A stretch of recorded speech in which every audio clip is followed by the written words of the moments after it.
أيها الناس اتقوا ربكم الذي خلقكم من نفس واحدة وخلق منها زوجها وبث منهما رجالا كثيرا ونساء واتقوا الله الذي تساءلون به والأرحام إن الله كان عليكم رقيبا۔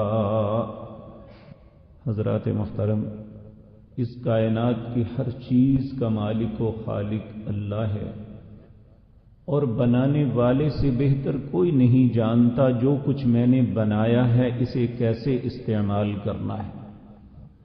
دنیا کی کوئی بھی چیز جو بنائی جاتی ہے وہ خود اپنی مرضی سے نہیں چلتی، بلکہ ویسے چلتی ہے جیسے بنانے والا چاہتا ہے۔ اگر کسی بھی چیز کو اس بنانے والے کے نے جو اپنے ذہن میں سوچ رکھ کے بنایا ہے اس کے خلاف چلانے کی کوشش کی جائے تو وہ خراب اور برباد ہو جاتی ہے۔ یہ ایک فطرت ہے۔ بلکہ آپ ایک بے جان مشینری بھی لیتے ہیں، اس کے ساتھ ایک کیٹلاگ ملتی ہے، سب سے پہلے بتایا جاتا ہے اسے اسمبل کیسے کرنا ہے، جوڑنا کیسے ہے، پھر بتایا جاتا ہے کہ کس کام کے لیے کس طرح اسے موو کرنا ہے۔ اگر اس کے خلاف چلیں گے تو وہ درست نہیں کبھی بھی چلے گی۔ اسی طرح انسان جو ساری مخلوقات میں سب سے اشرف ہے، جسے اللہ نے سب سے زیادہ عزت سے نوازا، جس کے متعلق خود قرآن میں کہا وَلَقَدْ كَرَّمْنَا بَنِي آدم، میں نے آدم کی اولاد کو سب سے زیادہ عزت سے بخشا۔ یہ کیسے ممکن ہے کہ اللہ اسے بنانے کے بعد یہ کہے کہ جس طرح مرضی زندگی جیو؟ اس کے لیے بھی ایک ترتیب بنائی۔ جب اللہ نے سیدنا آدم علیہ السلام کو دنیا میں بھیجا نا، دونوں میاں بیوی ایک غلطی کے سبب جنت سے نکال دیے گئے، تو اللہ نے اس وقت کہا تھا قُلْ نَحْبِطُوا مِنْهَا جَمِيعًا، تم دونوں اب یہاں سے نکل جاؤ۔ میں تمہیں پھر یہ بات کہتا ہوں بعضکم لبعض عدو، جس کی بات مان کے جنت سے نکلے ہو اب بھی تمہارا دشمن ہے، یہ تمہارے ساتھ خیر نہیں کرے گا۔ پھر کہا فَإِمَّا يَأْتِيَنَّكُم مِّنِّي هُدًى، میرے پاس سے ہدایت اور رہنمائی آئے گی تمہارے پاس، فَمَنِ اتَّبَعَ هُدَايَ فَلَا يَضِلُّ وَلَا يَشْقَى، جو اس رہنمائی کو قبول کرے گا، جو اس رہنمائی کو قبول کرے گا جو اللہ بھیجیں گے، بنانے والا بھیجے گا، وہ کیڈلاک جو اللہ کی طرف سے آئے گی، اس رہنمائی کو قبول کرے گا، وہ مرد ہے یا عورت، فَلَا يَضِلُّ وَلَا يَشْقَى، نہ وہ گمراہ ہوگا نہ بدبختی اس کا مقدر بنے گی۔ اور بنانے والے نے ہر دونوں کو، چاہے وہ مرد ہے یا عورت،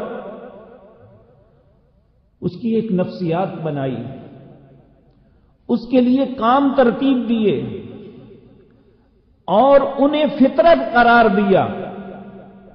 جو فطرت کے مطابق چلے گا وہ دنیا اور آخرت میں آسانی کی زندگی جیے گا، جو فطرت کے خلاف چلے گا، جو اللہ نے اس کے لیے ترتیب دی، جو اللہ نے اس کے لیے ایک ٹائم ٹیبل بنایا، ایک اسکیچ بنایا زندگی گزارنے کا، اگر اس سے ہٹ کے جیے گا تو برباد ہو جائے گا۔ اور یہ ایک فطرتی بات ہے۔ آپ ہمیشہ مرد اور عورت کے متعلق یہ بات سنتے ہیں، یہ صنف مخالف ہے، یعنی دونوں ایک دوسرے کی ضد ہیں، لیکن ضد ہونے کے باوجود یہ ایک دوسرے کے بغیر رہ بھی نہیں سکتے۔ دنیا میں ہمیشہ ایسا رہا ہے کہ انسان جب بھی اپنی خواہش کے مطابق چلنے کی کوشش کی تو مرد نے عورت پہ ظلم کیا اور عورت نے اپنی شرم و حیا کو بیچا۔ جب اس نے فطرت کے مطابق زندگی بسر کی تو دونوں نے عزت پائی۔ تو اسلام ایک ایسا مذہب ہے، سیدنا آدم علیہ السلام سے لے کر جناب محمد الرسول اللہ صلی اللہ علیہ وسلم تک اسلام ایک ہی مذہب ہے۔ ہر نبی کے اوپر اللہ نے جو رہنمائی نازل فرمائی اس میں اللہ نے ہر دونوں کی عزت کا ہمیشہ خیال رکھا۔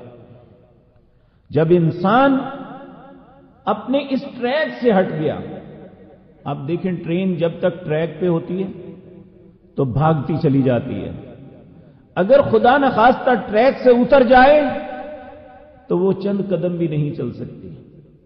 بالکل اسی طرح انسان کی حالت ہے، جب تک یہ اپنے اپنے ٹریک پہ ہیں تو یہ زندگی کی دوڑ آسانی سے بھاگ سکتے ہیں، اور جب یہ ٹریک سے اترتے ہیں تو معاشرہ تباہ ہو جاتا ہے، انسان سکون چھن جاتا ہے، ان کے پاس کچھ نہیں رہتا۔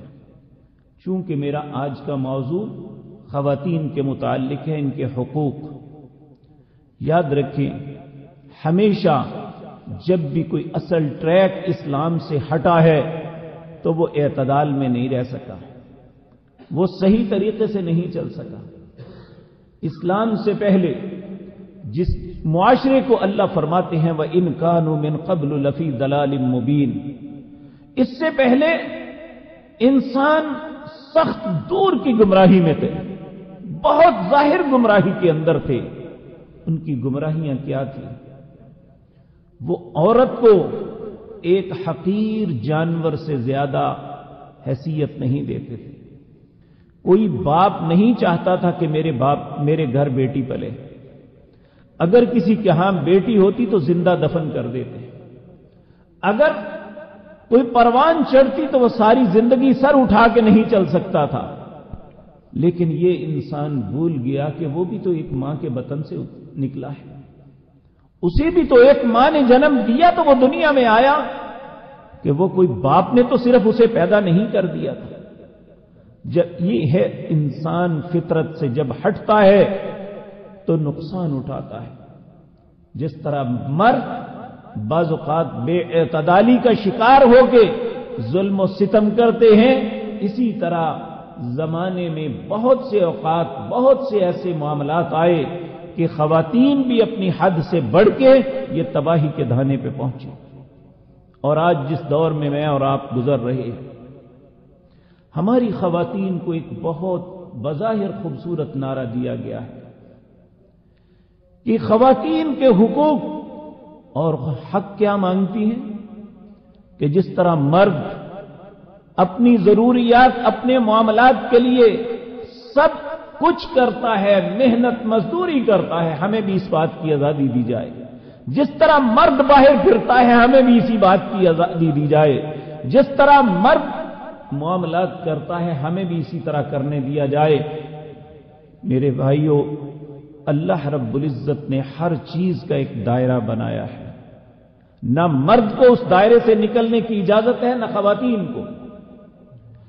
اور عورتوں کو یہ بات سمجھنی چاہیے کہ اسلام سے پہلے کیفیت یہ تھی کہ لوگ اپنی بیٹیوں کو دفن کر دیتے، خواتین کے ساتھ وہ سلوک ہوتا جو جانور اپنی ماداؤں کے ساتھ کرتے ہیں، کہ انہیں کوئی غرض نہیں ہوتی سوائے اپنی خواہش کو پورا کرنے کے۔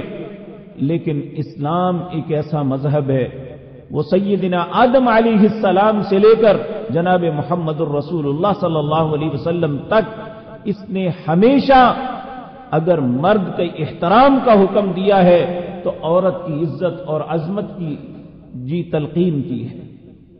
آپ دیکھیں، اسلام سب سے پہلے باپ کو پابند بناتا ہے جب اس کے ہاں بیٹی پیدا ہوتی ہے، اسے ترغیب دی کہ شرمندہ نہیں ہونا، یہ تیرے لیے رحمت ہے، اگر تو اسے پالے گا، اسے جوان کرے گا، اس کی شادی کرے گا، اس کی اچھی تربیت کرے گا۔ اگر 2 بیٹیوں کی کوئی ایسے کر لیتا ہے، نبی کریم صلی اللہ علیہ وسلم نے فرمایا کہ قیامت کے دن وہ جنت کے اندر میرے ساتھ اس طرح ہوگا جس طرح یہ انگلی اس کے ساتھ ہے، اور کوئی معاشرہ ایسا نہیں کہتا۔ باپ کو احترام، اس کے دل میں عزت اور اس کے دل میں محبت کے جذبات رکھ لیے اپنی بیٹی کے لیے۔ باپ ساری زندگی بیٹوں کی حفاظت اس طرح نہیں کرتا جس طرح اپنی بیٹیوں کی کرتا ہے۔ دنیا کا کوئی مذہب ایسا نہیں ہے، بلکہ آپ حیران ہوں گے، چند سال پہلے امریکہ کے اندر ایک سروے ہوا۔ سروے کیا تھا کہ گھر کے اندر معصوم بچیاں جو رہتی ہیں، سب سے زیادہ انہیں خوف کس سے ہے؟ کون ان کی عزت کا ڈاکو ہے؟ جب اس سروے کا رزلٹ آیا تھا تو دنیا کانپ اٹھی تھی کہ گھر کے اندر باپ سے زیادہ دادا اپنی اولاد کی حفاظت کرتا ہے۔ لیکن امریکہ کی رپورٹ یہ تھی کہ وہ معصوم بچیاں جن کے باپ اور دادا اس کے محافظ ہوتے ہیں، گھر میں رہتے ہوئے ان کی عصمت کا سب سے بڑا ڈاکو ان کا دادا ہے۔ آج ان کی بات سن کے ہماری بیٹیاں اپنے سے باہر ہو رہی ہیں، ہم سے یہ تقاضا کر رہی ہیں۔ بلکہ آج سے کوئی 20 سال پہلے میرا چھوٹا بھائی سائپرس میں، یعنی ترکی کا ایک جزیرہ ہے، وہاں پڑھتا تھا۔ کہتے ہیں میرے کلاس میں ایک لڑکی تھی، وہ ایک دن گفتگو اسی طرح ہو رہی تھی۔ اس وقت ترکی جو ہے یہ یورپ کی نقل میں بہت آگے نکل گیا تھا، عورت اور مرد کی پہچان ختم ہو چکی تھی، اور وہاں پہ ایک بیٹی نے یہ بات کی کہ جب یہ بات ہوئی کہ ہمارے معاشرے میں، پاکستان کے معاشرے میں یا اسلامی معاشرے کے اندر عورت کی کفالت پہلے اس کا باپ کرتا ہے، اس کے بھائی اس کے محافظ ہوتے ہیں، پھر اس کا خامد اس کی زندگی کا ذمہ دار بنتا ہے۔ تو اس لڑکی نے کہا پھر ہم تو بھٹک کے بہت دور چلے گئے، ہم کتنے بد نصیب ہیں، ہمارے باپ کو ہماری کفالت سے کوئی غرض نہیں، ہمارے بھائی کو ہماری حفاظت سے کوئی غرض نہیں، ہمارے خامد کو ہماری عصمت سے کوئی غرض نہیں، تمہاری عورتیں خوش قسمت ہیں جو گھر میں ملکہ کی صورت میں بیٹھتی ہیں۔ آج ترکی انتہائی آگے جا کے واپس پلٹ رہا ہے، ان کی خواتین کو احساس ہو گیا، ان کے مردوں کو احساس ہو گیا کہ ہم اصل ٹریک سے ہٹ کے بہت دور جا چکے ہیں۔ آج اسی رستے پہ ہمارے ملک کو چلانے کی کوشش کی جا رہی ہے، ہماری خواتین کو ہمارا میڈیا یہ باتیں سکھلا رہا ہے، جبکہ ہماری بیٹیوں کو یہ نہیں بھولنا چاہیے کہ مردوں سے نفرت کرنے سے پہلے اپنے باپ کی طرف دیکھیں کہ اس نے ساری زندگی اپنی جوانی کو بڑھاپے میں بدل دیا، اپنی قوت و طاقت کو اپنی اولاد کی تربیت اور ان کو پالنے پوسنے پہ، انہیں کھلانے پلانے پہ اپنی ساری زندگی ڈال دی۔ کیا اس باپ نے اس بیٹی کی قدر کی، یا اس باپ نے اس بیٹی کو یورپ کے لوگوں کی طرح پھینک دیا کہ اب یہ جانے اور اس کا کام جانے، مجھے اس سے کوئی غرض نہیں ہے؟ اس لیے یہ سوچنا چاہیے جن حقوق کو ہم طلب کر رہے ہیں، اسلام نے وہ حقوق اپنی خواتین و مردوں کو دیے ہیں جو کسی اور مذہب نے نہیں دیے۔ آپ دیکھیں آج بھی انگلینڈ جو بڑے ترقی یافتہ اپنے آپ کو کہتے ہیں، بیٹیوں کو باپ کی وراثت سے حق نہیں دیا جاتا، صرف بڑے بیٹے کے نام ساری پراپرٹی ہوتی ہے، دوسرے بچوں کو محروم کر دیا جاتا ہے۔ اور اسی طرح ہندو یہ بھی اپنی بیٹیوں کو کچھ نہیں دیتے۔ یہ سارا کچھ دیکھنے کے باوجود مسلمان بیٹیوں کو کیوں نہیں اس بات پہ حیا آتی کہ ان کے رب نے یہ حکمن کہا ہے تلک حدود اللہ، یہ بیٹی ہے یا بیٹا ہے، کون زیادہ قریب ہے یہ اللہ جانتے ہیں، ان کا حق ان کو ہر صورت دینا ہے۔ اور کہا جو شخص 70 سال تک عبادت کرتا رہے اور اس نے کبھی کوئی گناہ نہیں کیا، اگر وہ مرتے وقت اولاد کے حق میں غلط وصیت کر جاتا ہے، بیٹیوں کو ان کا حق نہیں دے پاتا، کہا جہنم میں 70 سال گہرائی میں جا گرے گا۔ تو میرے بھائیوں سوچیں کس نے قدر کی؟ اسلام تو ایک خاتون کے لیے یہ حکم دیتا ہے، کہتا ہے جو عورت اللہ کی عبادت کرے گی، اس کے ساتھ شرک نہیں کرے گی، 5 وقت نماز پڑھے گی، رمضان کے روزے رکھے گی، اگر اللہ نے استطاعت دی ہے، مال دیا ہے تو خرچ کرے گی اور اپنی عصمت کی حفاظت کرے گی، قیامت کے دن جنت کے 8 دروازے اس کے لیے کھول دیے جائیں گے کہ اے حوا کی بیٹی جس دروازے سے چاہتی ہے جنت میں آ جا، لیکن ہم جنت کو بھی ٹھوکر مار رہے ہیں۔ جس عصمت کی جو اللہ نے سب سے بڑا انعام ایک عورت پہ کیا تھا، جو سب سے قیمتی اس کا متاع تھا، آج اس کی آزادی طلب کر رہی ہے، جبکہ اللہ کی نظروں میں سب سے زیادہ قیمتی ایک خاتون کی اس کی عصمت ہے۔ اور جس یورپ کی نقالی کرتے ہوئے ہم کر رہے ہیں، اس کا ایک واقعہ سناتا ہوں۔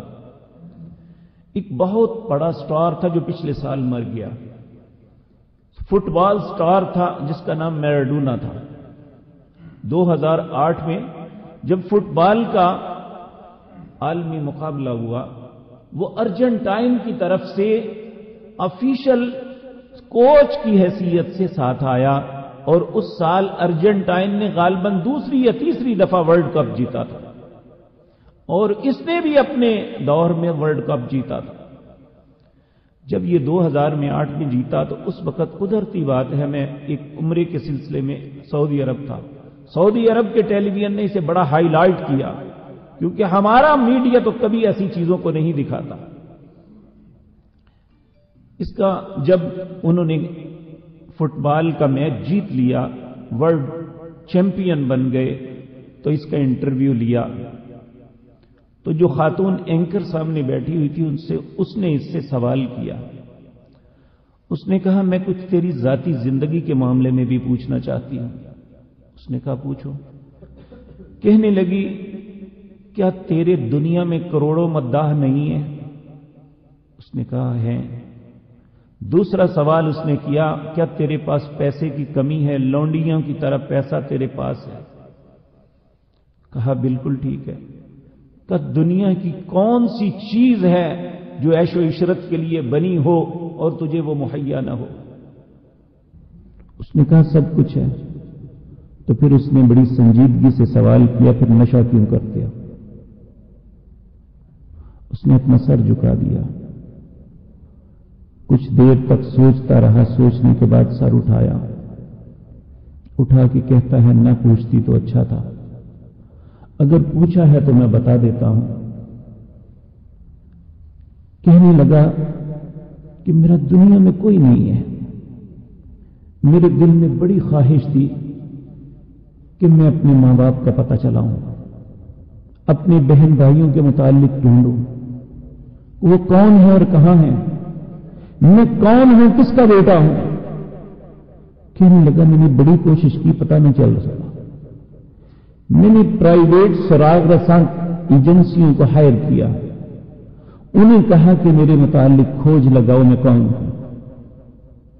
کہتے ہیں انہوں نے بڑی کوشش کر کے ایک ایجنسی نے مجھے پھر جو رپورٹ دی وہ یہ تھی، کہنے لگا کہ ارجنٹائن کے فلاں قصبے میں اس نام کی عورت پیدا ہوتے ہی فلاں ہسپتال کے اندر چھوڑ کے چلی گئی تھی، اس کے علاوہ تیرے کسی رشتے کا نہیں پتا کہ تو کون ہے اور کس کا بیٹا ہے۔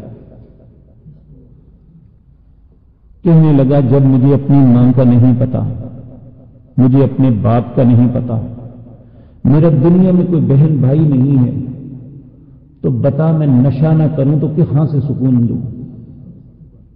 اے امت رسول، اے امت محمد رسول اللہ صلی اللہ علیہ وسلم، آپ پر اللہ کا کتنا بڑا احسان ہے کہ ہمیں اپنے باپ دادا پردادا اس سے اوپر نسلوں تک کا پتا ہے کہ میرے باپ کون تھا، میرے باپ کا باپ کون تھا، میرے دادے کا باپ کون تھا، میری ماں کون تھی، میری نانی کون تھی، اس کی ماں کون تھی، میرے بہن بھائی کون سے ہیں، اور اس میں ذرہ برابر شک نہیں ہے کہ ہماری ماں نے کسی کے ساتھ خیانت کی ہوگی۔ اس سے بڑی عزت اور عظمت کہاں سے مل سکتی ہے؟ ہم یہ عزت اور عظمت چھوڑنا چاہتے ہیں۔ ان کے پاس تو پیسے کی کمی بھی نہیں تھی، اور آج پورا یورپ پھر کے دیکھ لیں، چند وہ پرانے لوگ جو خاندانی نظام کے ساتھ منسلک ہیں، ان کے علاوہ جاؤ کسی کو پوچھ کے دیکھو۔ آج چائنا کے اندر انہوں نے ایک مہم شروع کی ہے، وہ کیا کہ بھائی بناؤ، کسی کا بھائی ہے ہی نہیں، کیونکہ انہوں نے پابندی لگا دی تھی ایک سے ایک کے زائد بچہ نہیں ہونا چاہیے۔ اب کوئی بھائی کسی کو بھائی نہیں کہہ سکتا، کوئی بھائی کسی کو بہن نہیں کہہ سکتا۔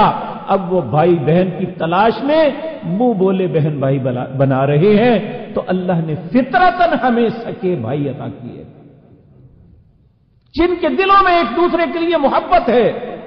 ہمیں اپنی بہنیں عطا کی جو رو کے ہمارے لیے دعائیں مانگتی ہیں۔ اللہ نے ہمیں ایسی مائیں عطا کی جن کی تہجدیں ہماری زندگی کی آسائش کے لیے ہاتھ اٹھا کے روتے ہوئے گزرتی۔ کیا چاہیے ہمیں اور کون سے حقوق طلب کر رہے ہیں ہم؟ کیا بدماشی کا نام حق ہے؟ جس حق کو ہم طلب کر رہے ہیں اللہ نے یہ حق تو رسول اللہ کی بیویوں کو بھی نہ دیا۔ 22واں پارہ ہے، ان کی پہلی ابتدائی آیات، دوسری آیت پڑھ کے دیکھیں۔ یا نساء النبی، اے نبی کی بیویوں، لستن کاحد من النساء، میں پوری دنیا میں تم جیسی عورتیں بنائی ہی کوئی نہیں۔ لستن کاحد من النساء، میری ماں عائشہ جیسی اللہ نے کوئی نہیں بنائی، میری ماں خدیجہ جیسی اللہ نے کوئی نہیں بنائی، میری ماں ام میمونہ جیسی کوئی نہیں بنائی، میری ماں سودا جیسی اللہ نے کوئی نہیں بنائی۔ الا ھذا القیاس یا نساء النبی لستن کاحد من النساء، اے نبی کی بیویوں تم جیسی عورتیں اللہ نے کوئی دنیا میں بنائی بھی نہیں۔ ان اتقیتن، لیکن جو تمہاری ساخت ہے، جو تمہاری کیفیت ہے، اس کا تقاضا یہ ہے کہ اللہ سے ڈرتی رہنا۔ فلا تخضعن بالقول، بے شک تم امت کی مائیں ہو، دنیا میں کوئی بھی شخص رسول اللہ کے علاوہ ان سے نکاح بھی نہیں کر سکتا، اس کے باوجود فلا تخضعن بالقول، کسی مرد کے ساتھ نرم لہجے میں بات نہ کرنا۔ فلا تخضعن بالقول، کیوں؟ فیطمع الذی فی قلبہ مرض، سارے مرد ایک جیسے نہیں ہوتے، سب بیٹیاں بہنیں نہیں سمجھتے، کچھ بیمار دل ہوتے ہیں جن کے دل میں ہر وقت خباثت ہوتی ہے۔ کہا کسی کے ساتھ نرم لہجے میں بات نہ کرنا۔ فیطمع الذی فی قلبہ مرض، کوئی بیمار دل آدمی یہ نہ سمجھ لے کہ ہماری طرف مائل ہو رہی ہے۔ فلا تخضعن بالقول فیطمع الذی فی قلبہ مرض وقلن قولا معروفا، معروف طریقے سے بات کرنا۔ کوئی بات پوچھنے کے لیے آئے تو کبھی نرم لہجے میں بات نہ کرنا، اور یہ بھی نہ ہو کہ وہ جھڑک رہے ہیں، معروف طریقے سے بات کرنا۔ وقرن فی بیوتکن، اے نبی کی بیویوں جو سب سے بہترین خواتین ہیں دنیا میں، تمہارا مقام بازار نہیں ہے، تم شو پیس نہیں ہو، تم اس معاشرے میں کچھ لوگوں کی ماں ہو، کسی کی بہن ہو، کسی کی بیٹی ہو، تمہاری عزت پہ داغ نہیں آنا چاہیے۔ وقرن فی بیوتکن، اس کا ایک ہی طریقہ ہے کبھی آپ نے بے شک وہ ایک مزدور 500 کی دہاڑی لگا کے آئے یا ایک بہت بڑا تاجر صنعتکار بوری بھر کے پیسوں کی لے کے آئے، کبھی آ کے ایسے پھینکا ہے؟ کبھی بازار میں رکھا ہے؟ فوراً اسے ایک تجوری میں ڈالتے ہیں، اسے سیف میں رکھتے ہیں کہ اس کی حفاظت کرنی ہے، کوئی چور ڈاکو اسے ہاتھ نہ لگا دے، یہ میرا مال ضائع نہ ہو جائے۔ ان روپوں سے زیادہ قیمت میری بیٹی کی ہے، میری بہن کی ہے، بیوی کی ہے، میری ماں کی ہے۔ یہ روپیہ کیا چیز ہے؟ اپنی ماں اور بیٹی اور بہن کے لیے تو اپنی جان بھی دے سکتا ہوں۔ لوگ ان کی عزت کے لیے اپنی جانوں کو قربان کر دیتے ہیں۔ آج اسی عزت کو رولنے کا نام آزادی نسواں رکھ دیا گیا۔ تو میرے عزیز بھائیو، اللہ نے حکم دیا وَقَرْنَ فِي بُيُوتِكُنَّ، اپنے گھروں میں ٹکی رہو، باہر کام سے تو جائیں لیکن عورت کا پھرنا کام نہیں ہے۔ وَقَرْنَ فِي بُيُوتِكُنَّ وَلَا تَبَرَّجْنَ تَبَرُّجَ الْجَاهِلِيَّةِ الْأُولَى، جاہلیت کی طرح تبرج زیب و زینت نہ کرنا۔ ائمہ مفسرین نے لکھا ہے جاہلیت کی زیب و زینت کیا تھی؟ سر پہ دوپٹہ رکھ کے دونوں طرف لٹکا لیتی، اسے ایسے بکل نہیں مارتی، یہ گلا اور ان کی چست ظاہر ہوتی اور ان کے گلے کا ہار نظر آتا، اسے تبرج کہا جاہلیت کا۔ آج تو ہماری بیٹیوں نے اس سر کے اتار کے گھر میں رکھ دیا، بلکہ جتنے برانڈ ہیں وہاں دوپٹہ بنانا ہی چھوڑ دیا گیا، ٹراؤزر اور شرٹ ملتی ہے اور کچھ نہیں ہوتا۔ یہ جاہلیت کے تبرج سے بھی آگے بڑھ گئے۔ اللہ نے کہا تھا نبی کی بیویوں کو جو سب سے پاک دل تھی، جو سب سے اچھی تھی، انہیں کہا وَلَا تَبَرَّجْنَ تَبَرُّجَ الْجَاهِلِيَّةِ الْأُولَى، جاہلیت کی طرح تبرج نہ کرنا۔ بلکہ جاہلیت کی بات آپ سے عرض کر دوں، جب مکہ فتح ہوا، نبی کریم کے پاس ایک خاتون آئی، اس نے اپنے چہرے کو چھپایا ہوا تھا، آپ کو احساس نہ ہوا یہ کون ہے۔ وہ سیدنا معاویہ کی ماں تھی ہندا، جس نے نبی کریم صلی اللہ علیہ وسلم کے چچا کو شہید کروایا۔ نبی کریم کے دل میں بڑا رنج تھا اس کے متعلق۔ وہ آئی مسلمان ہونے کے لیے، تو نبی کریم صلی اللہ علیہ وسلم نے وہی باتیں کہیں جو ہر عورت کو حکم ہے کہ ان کی بیعت لینے سے پہلے ان باتوں کو، جو سورت ممتحنہ کے آخر میں ہے کہ جب بھی عورتیں آئیں ان سے یہ عہد لو۔ ان میں ایک عہد یہ تھا کہ اپنی عصمت کی حفاظت کرنی ہے۔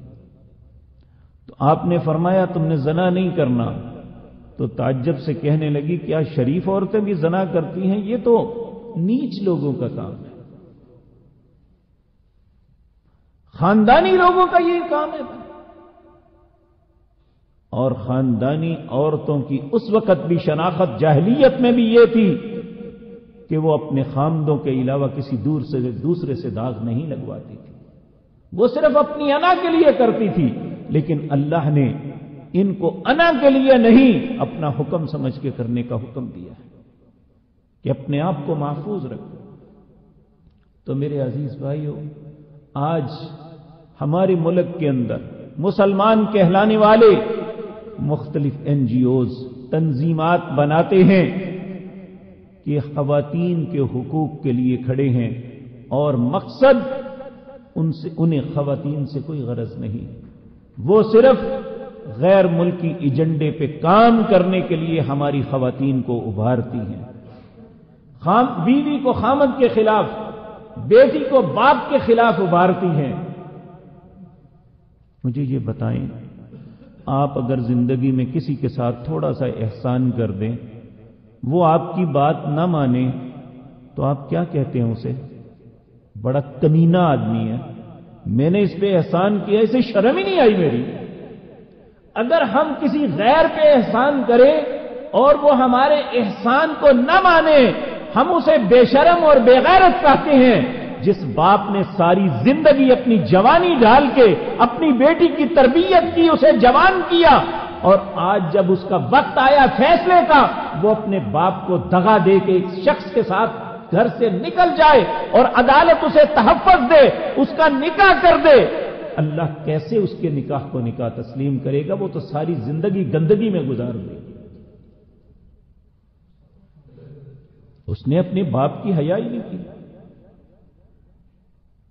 اس باپ کی محنت کا تقاضا تھا کہ اللہ رب العزت نے اپنے حبیب کریم کی زبان سے بتایا، لا نکاح لمن لا ولی لہ، میں اس عورت کے نکاح کو نکاح ہی نہیں مانتا جس میں اس کا ولی شامل نہیں ہے۔ آج بیٹیاں کہتی ہیں جی بالغ ہو گئی ہیں، خود مختار ہیں۔ اگر ہم اپنی بلوغت پہ ناز ہے، اپنی عقل پہ ناز ہے، تو جس نے 20 سال 22 سال 25 سال اپنی زندگی گال کے بڑھاپے میں داخل ہو گیا، تجھے جوان کیا، کیا اس کا کوئی حق نہیں ہے؟ جس ماں نے سائے کی طرح بن کے تیری نوکری کی، تیرے صبح کے ناشتے کا، دوپہر کے کھانے کا، تیرے پڑھنے اور سونے کا خیال کیا، کیا اس ماں کا سارا حق ختم ہو گیا ہے؟ آج تیرا حق ہے صرف۔ آج تو کہتی ہے کہ میں کسی کے لیے روٹی نہیں پکاؤں گی، میں کسی کا کپڑا نہیں دھوؤں گی۔ تیرے کس نے دھوئے تھے؟ وہ تیری غلام تھی؟ تیرے لیے کپڑے جو لے کے آیا تھا، کیا وہ تیرا نوکر تھا؟ وہ تو خوشی سے ساری زندگی کہ میری بیٹی خوبصورت لباس پہنے، میری بیٹی کا سطر قائم رہے، میری بیٹی عزت اور احترام کے ساتھ رہے، میری بیٹی اچھے گھر کے اندر جائے، اور ہم نے اس باپ کو ٹھوکر مار کے ایک گندے اور غلیظ انسان کے ساتھ چلی گئی۔ 2 سال کے بعد اس نے استعمال کر کے گلیوں میں کی زینت بنا کے چھوڑ دیا، پھر ساری زندگی روتے گزر گئی۔ کیا اس کا نام آزادی ہے؟ یہ سبق ہمارا میڈیا دے رہا ہے، یہ سبق NGOs دے رہی ہیں۔ مسلمان بیٹیوں کو ہوش کرنا چاہیے، جو عزت انہیں اللہ نے دی ہے، جو عزت اللہ کے رسول نے دی ہے، جو عزت اسلام میں دی ہے، یہ پوری کائنات میں پھر لیں تو انہیں یہ عزت نہیں مل سکتی۔ اللہ رب العزت سے دعا ہے اللہ ہمیں جو اسلام نے عزت دی ہے اسی کو عزت سمجھنے کی توفیق عطا فرمائے، اس کے علاوہ عزت کا کوئی رستہ نہیں ہے۔ اقول قولی ھذا واستغفر اللہ۔